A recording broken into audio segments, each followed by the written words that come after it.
urukundo si inyanya bagura mu isoko. Urukundo si urwo gukinishwa. Urukundo si ibijumba bagura mu isoko. Urukundo ni urwo kwitonderwa. Kubaka bisaba guhitamo. Kubaka bisaba kugira intego.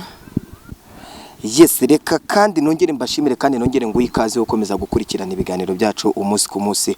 Uko bwije nuko bukeye mora ntekereza ikintu cyatuma abanyarwanda muri rusange batera imbere kandi byatuma umunsi ku munsi tugira ibyo tumenya mu buzima bwacu bwa buri munsi bugenda buturanga. Ngendi Emi nyawe, kora subscribe, ukore like, ukore share ndetse ubashe gukora na comment kugira ngo ujye ubasha gukurikirana ibiganiro byacu bigiye bitandukanye umunsi ku munsi. Uyu munsi dufite ikiganiro kimeze gutya. Kimeze gute? Ya, nyine turi kwibaza. Ese ni gute, ni yihe mpamvu? Bintu mbega ni bibiri. Ni yihe mpamvu ingo z'iyi minsi abantu bubaka ingo zigeta zisenyuka? Ni yihe mpamvu? Iki kibazo ndi kukibaza kandi nawe ndakikubaza ukomeje gukurikirana yawe TV. Reka mere kuri wowe. Ubona ari yihe mpamvu ituma ingo muri no minsi abanyarwanda bubaka ingo cyangwa se abakobwa n'abasore ugasanga ntizimaze amezi abiri, ntizimaze ukwezi, ukumva ngo ejo mu gitondo ni divorce? Uwo ubona icyo kibazo ari ukubera iki? Si ukubera abakobwa? Abakobwa se gute? Abagabo se bo ni shyashya. Ese mwe muri shyashya uko mwatumenye natwe twarabamenye. Mahingero zifatika numva uko batuvuga. Ntabwo igira hino genda dushyiramo metero ariko gumaho. Ntabwo navuga ngo nabakobwa cyangwa se nabahungu. Ahubwo ikintu ngiye mbona gihari ibintu by'iki gihe bisigaye ari zagara. Nukuvuga ngo umuntu asigaye ajya nko kuri social media akabona umukobwa cyangwa se akabona umuhungu bagacatinga ukwezi kumwe, ukwezi abiri atatu ane ati nzahita nza kukureba. Akaza bakabahuriye ahantu aramurebye ati ni sawa, ati se inkwano mariage bibibi okay tugende. Uriya umuntu mutabana utakuze nta kubara. None rero kuba atamuzi baragendeye muri icyo kigare, none bibaye ngombwa ko bajya kugira gute gutangira kubana. Batangira kubana ati sheri burya waragonaga. Iyo nza kubimenya nge nabuze ibitotsi uramutipuza ukuntu araragona. Umugabo nawe ati sheri burya wangiza amafaranga bigezaho ntago nari imbizi. Ariko se ukiraho umukobwa ajya kumenyana n'umuhungu ariko cyangwa se kwemeranya yuko bakora ubukwe hari ibyo benshi baziranyeho. Ese koko byaba bikwiye yuko umuntu yamenyana n'undi uyu munsi mu kwezi kwa gatanu, mu kwezi kwa munani bagashyiraho save the date? Si cyo gishobora kuba ari ikibazo gitera abantu mu kuba ingo zabo zidakomera? Yego nyine nabyo birashoboka kuko hari abantu bakora ubukwe just kuko imyaka yabageranye. Abandi bagakora ubukwe just kugira ngo bakore nkuko undi yabukoze. Ntago mbese batabanje gufata igihe bavuga ati bamenye ngo ese niba ngiye gukora ubukwe ese nzi neza ko uyu muntu ari we muntu w'ubuzima bwanjye bwose. Ntago icyo abantu ntago bakigira time yo kuvuga ati niba nziranye na Emi, nimba Emi ari umukunzi wanjye, negerezwa kumenya kwa Emi no kwa Emi bakamenya. Negerezwa kumenya imvo n'imvano umuryango wa Emi mbese nkamenya hasi no hejuru. Abantu rero ngo bigize ngo abantu ngo bari busy cyane, bakabera busy n'ibintu batakaye babera busy. Ushatse kuvuga ko impamvu ingo z'iki gihe erega ushobora kuvuga ngo umugabo wawe aragona akagona pe, ibyo wabyihanganiraho nta kibazo kirimo. Ariko ni kubera iki bazubaka ugasanga zise zisenyuka? Nyine ni social media ibitera ho bamenyanira ni ibiki? Nyine nakubwiye ngo ushobora kumenyana n'umuntu kuri social media, sibyo? Umwe atahari n'undi atahari, sirtu ko ngo ni online love, ni distance. Kuri distance, sibyo? Ubwo aho mubonaniye muraje nyine ngo mfite ngo iminsi mike ngo ndagiye ngomba kugwita nsubirayo. Umukobwa ati nawe ati rwose nanjye nta kibazo regasheri ibyo nakubwiye buriya ni kuri. Ukaba wasanga umukobwa afite nk'abana batatu ntabwo yabikubwiye. Umugabo wenda aho nawe yari mu yandi manyanga ntago yayakubwiye. None baye ngombwa ko mujya kubana. Iyo mugiye kubana rero ukabisanga ngo ku munsi w'ubukwe abana baraje ati mama umusore ati ko mama ko none se ngababana ngo sheri ngo arya ngo nago nabikubwiye. Ubwo uri kubyumva? Umugabo nawe ndagiye ngiyo kajya kuvuga ngo abana ngo ntago bari kujya kwiga ngo none se nawe wari usanzwe ufite abana ngo nago wabimbwiye. urumva ugasanga nyine agenda habamo utuntu. Ikibazo kirimo ni ikibazo cyo kutabwizanya ukuri. Abantu ntabwo babwizanya ukuri, abantu ntabwo, kandi ntabwo wabwiza umuntu ukuri utafatiye umwanya. Ntabwo wajya burya umuntu uko mugenda mumenyana mumarana igihe ni kugenda umumenya ukavuga ati emi niba ameze gutya nzamutwara gutya, ese ndabishoboye. Wabona ko utabishoboye ukabireka. Abantu rero bashobora gukora umuntu akavuga uriya mukobwa ni icyuki, uko byagenda kose umva ndamujyana icyo bisaba cyose, ukaba wasanga afite imico ihabanye n'iyawe. Nk'urugero hari igihe emi wenda wowe ushobora kuba umuntu utuje, sibyo? Wenda umuntu muri kumwe akaba ari nk'umuntu w'umusazi, wenda ni urugero. Niba ikibazo kibayeho akumva ko ibibazo byose bizashira mu nduru n'amatiku n'amahane, ubwo akaba ariko ikibazo. Kandi wewe ukaba wavuga ati ikibazo wenda tuzagenda twicara hano tugire ugasanga we siko ateye. Ukavuga ati rero kugira ngo umuntu azanteze abaturage n'abaturanyi bamenye ibyanjye ntagende. Ugasanga rero ibyo ni ibintu abantu bakabaye bamenya mbere y'igihe agafatiwe. Niba koko uvuze ati uyu niwe muntu tuzabana, mufatire time. Uvuga ati reka njye kumureba, reka menye reka ngerageze. Yego nta umuntu buri yahora arahinduka. Ntago wavuga ngo uzi umuntu 100%, ariko hari ukuntu uvuga ati byibura hari ukuntu emimusi. Yes, iki kibazo turi kukibaza kubera iki ngo ziri kubakwa zigeta zisenyuka. Arabagiye bakina na filime bavuga ngo zirara zishya, ni imigeri n'ingumi mu bitando, ugasanga ngo umugabo aragona, umugore aragona, ariko hari n'abapfa ko hari n'abagabo cyangwa bashobora no kuba batazi n'akazi.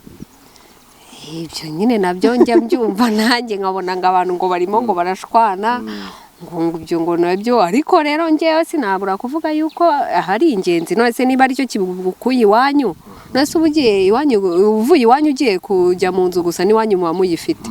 Ubwo rero iyo ugiye ugasanga ibyakujyanye bitagenda kugira ngo ujye gukatakata hirya no hino, ahubwo wavuga ati birakunaniye. Ariko rero naho duhera twibaza ese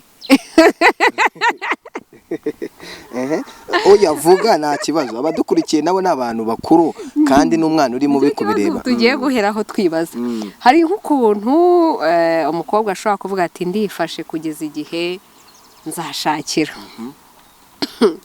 None ako si hari umukobwa ushobora kugenda akajya iwabo w'umuhungu cyangwa se akagenda ku mugabo ashatse akagenda ari isugi. Ibyo bintu biriho? Yego biriho. None se ko kera byabagaho? Erega nta gishya, reka mbabwira abantu ko nta gishya munsi y'ijuru. Yego rwose ibyo bintu byabagaho. Ariko noneho nibyo nari ngiye kuvuga, ntari ikibazo twaheraho twibaza. Reba nk'ubwo wenda umugabo araje yaraguterese, murakundanye n'iki uragiye na test medical bayabayo.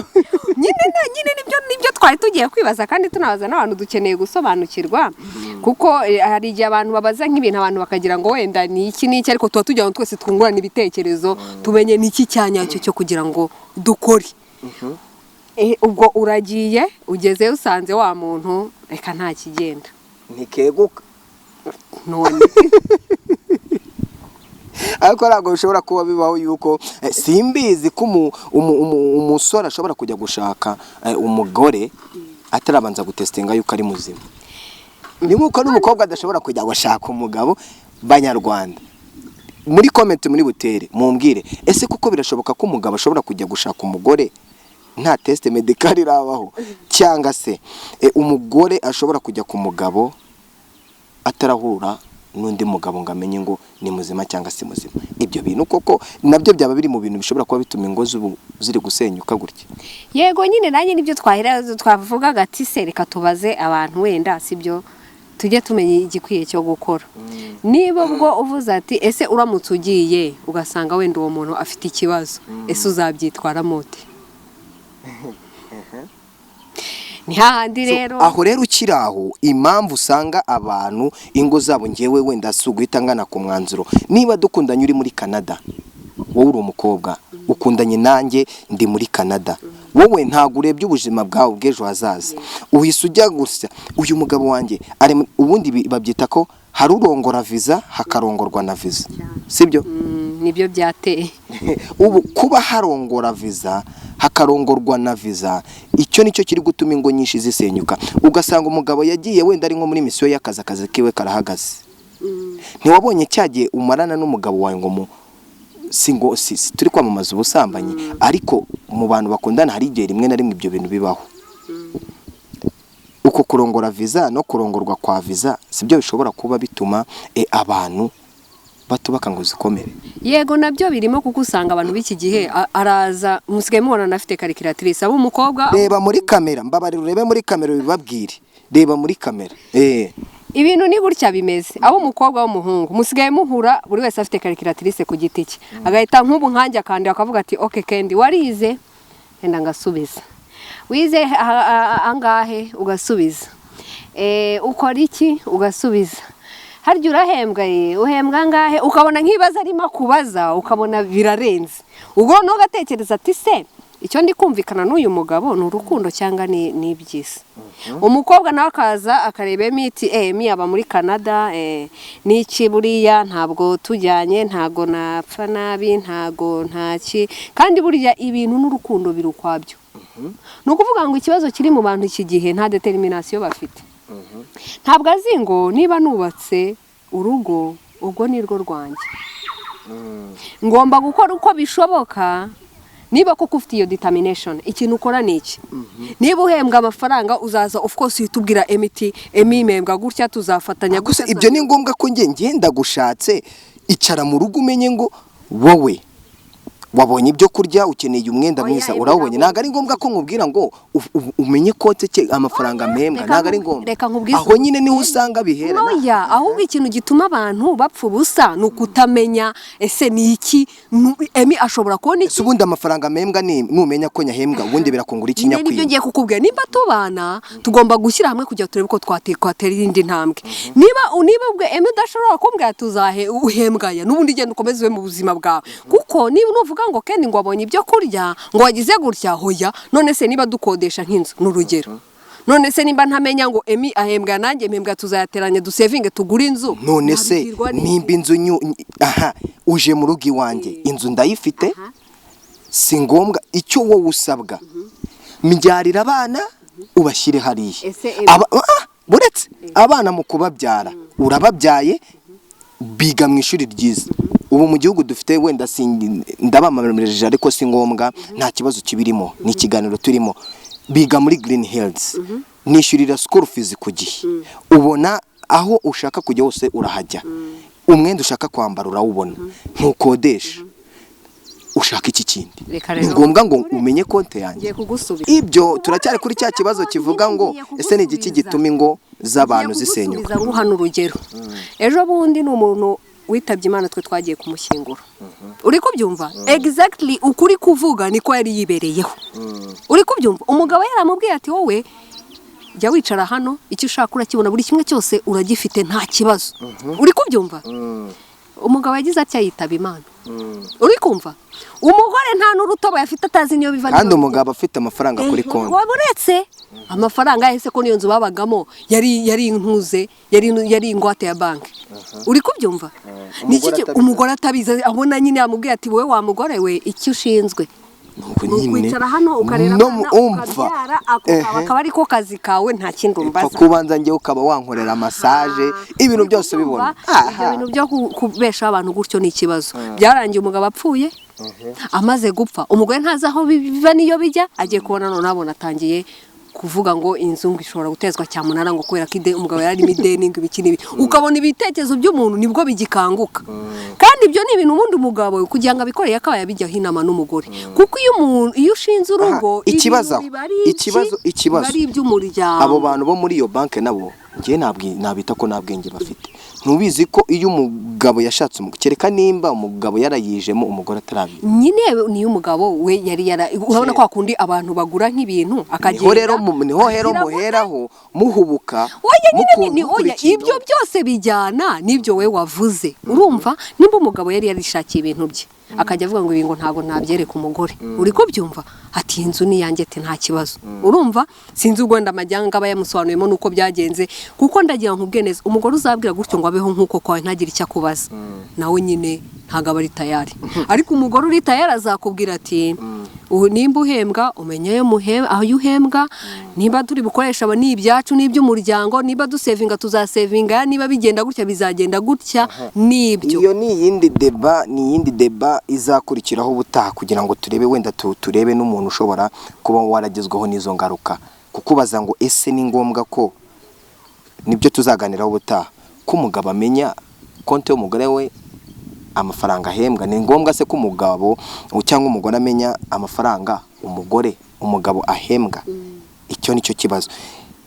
Tugana ku musozo cyangwa se dusoza dufata umwanzuro, ngiye ku ruhande rwanjye ndababwira ibi: mwitonde mu byo mujyamo. Kubaka ntago ari uguhubuka, kubaka ntago ari ukugura imodoka urayigura ikajya mu igaraje igasaza ukaba wagura indi. N'umugore ushobora gushaka undi, ariko ntabwo icyangombwa urukundo rwa online love, fake love. Yego, reka mbabwire ko njyewe wenda sinanavuga ngo wenda ngo ni fake love, ahubwo abantu bamenye ibyo barimo. Niba umenye ngo oya is not a fake love, kuko hari n'abakora ibyo bintu bikabaho bikaba ari reality. Urumva si ukuvuga ko abantu bose bajya online, kuko urabona ubuzima turimo n'ubuzima budusaba kuba mu bice bitatanye rimwe na rimwe.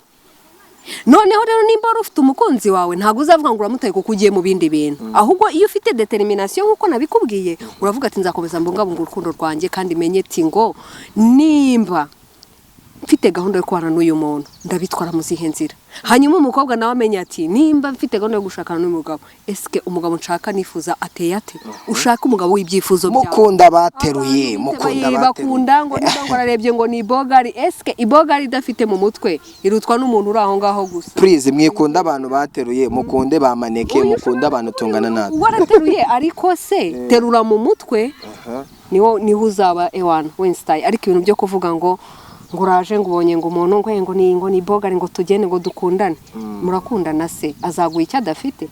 Ugasanga niba burya gukundana si ukwigomwa. Ni ukuvuga ati niba iki kintu nk'uko twese turi hano mu kiganiro, urabona ko niba twese turi hano mu kiganiro turafatanyije kugira ngo ikiganiro kigende neza. Uriya mutipe uri kuri kamera nawe nanjye twese uriya ni Babo nawe turamubwira nashaka abantu bafite gahunda. Apana nibyo Babo nibyo. Noneho mugashyira hamwe mukavuga muti niba tugiye gukora ikintu ni icyacu, ikintu ntago ari icya Emi gusa, kuko Emi yaza kuba ari hano wenyine ntago ikiganiro cyari kubaho. Iyo Babo azana kamera hano wenyine tudahari ntago byari kubaho. Ibyo bintu abantu nibagendera muri wakwifirima ukikoresha n'ikiganiro. Harya nabyo bibaho. Ibyo ndabeshye nafite Babo ntago abakurikiranye yawe TV ntago aya mashusho bayabona. Murakoze cyane. Gusa reka tubagira inama, mwite ku byo mujyamo. Urukundo reka mbibabwire, urukundo si ukujya mu nyanya ngo ndashimbogo, oya. Urukundo si ukujya mu isoko ngo ugure inyanya. Urukundo si ukujya mu isoko ngo ugure ibijumba ugende ubihate, ahubwo urukundo ni cya kintu ugomba kwisetingamo muri we kugiye kugikora, ndetse nuko uhisemo ari uzaba mu buzima bwawe, akaba mama w'abana bawe, akaba papa w'abana bawe. Babwira ibyawe ngiye byanjye birarangiye. Ya murakoze. Abantu birukanyira mu bintu by'ingo, ntago dutaha ubukwe bw'abantu, cyangwa se ntago executive abereye mu murenge kuza kugira ngo mujye mwirwa mu mutera nk'abatera agatenesi. Ubutanaza ngo naza ngo arasezeranyije umunsi ngajo ngo agiye ngo gusinyisha divorce. Ibyo bintu mubireke niba mwumva mutari tayari. Urumva ngiye kuzajya gusaba akazi mu murenge, ngiye mbanza nsuzuma ibitekerezo byanyu. Nimba nuzanye umuntu mutajyanye mubwiye ati reka. Urumva ndaje ngiye kuzabahagurukira. Ni mwebwe mutuma n'abantu ngo batakibona abagabo n'abagabo ngo babone abagore, kuko ubona abantu bose bafite comment bavuga ngo ubuse ngo bundi se ngo ndajya ngo sejo bundi se ngo bigahita bipfa. Uri kumva ibintu abantu bafite ubu abantu baragumiwe, abantu bagiye bariho nabi kubera iki? Abantu birirwa birukanyira mu bintu badafitiye gahunda. Nimba ugiye gushaka umuntu umufatira igihe, menya umuntu mugiye kubana, menya uti se n'umuntu w'inzozi zanjye niwe nifuza kubana nawe. Wikurikira iby'isi birashira, ariko urukundo ntiruzashira na rimwe. Tukiri ku rukundo cyangwa se kuri ibi bintu byose, ngewe ibyanjye nabibabwiye ngana ku musozo, nababwira ngo urukundo si inyanya bagura mu isoko. Urukundo si urwo gukinishwa. Urukundo si ibijumba bagura mu isoko. Urukundo ni urwo kwitonderwa. Kubaka bisaba guhitamo. Kubaka bisaba kugira intego. Iyi ni Yawe TV, kora subscribe, ukore like, ukore share kugira ngo ubashe gukurikirana ibiganiro byacu. Imana iguhe umugisha. Yawe TV, hola. Naho ubutaha.